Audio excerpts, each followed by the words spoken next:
சபா சட்டமன்ற தேர்தலை முன்னிட்டு பிரதமரின் நட்புக்கு இணங்க சபா மாநிலத்திற்கு ஓம்ஸ் அறவாரிய தலைவரும் மலேசிய அறிவார் சங்கத்தின் தோற்றுநருமான ஓம்ஸ் பா தியாகராஜன் வருகை புரிந்து அங்குள்ள பக்கத்தான் ஹராப்பான் கூட்டணி வேட்பாளர்களுக்கு தமது ஆதரவை தெரிவித்து வருவதோடு கள பணிகளையும் பார்வையிட்டார்.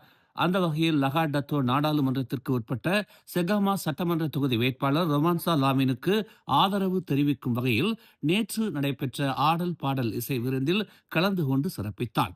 மக்களின் ஆதரவு பிரதமருக்கு அமோகமாக இருப்பதாக தெரிவித்த அவர், இங்குள்ள மக்கள் பிரதமரை அதிகமாக நேசிப்பதை பார்க்க முடிகிறது என்று கூறினார். நாடு மென்மேலும் சிறப்புகள் பெற்று திகழ, நல்லாட்சி தொடர மக்கள் தங்கள் வாக்குகளின் சக்தியை உணர்ந்து அன்வாரின் தலைமையிலான ஆட்சியை தொடர்ந்து நிலைநிறுத்த வேண்டும் என்று ஓம்ஸ் பா தியாகராஜன் கேட்டுக்கொண்டார். மேலும் செய்திகளை தெரிந்து கொள்ள தமிழ் மலர் இணையதளம், தமிழ் மலர் செயலி மற்றும் மலர் டிவி யூடியூப் சேனலை வலம் வாருங்கள். எங்களோடு இணைந்திருக்க மலர் டிவியை பதிவு செய்து கொள்ளுங்கள். உறவுகள் மகிழ்ந்திட விருப்பம் மற்றும் பகிர்வு சேவையை சொடுக்கிடுங்கள்.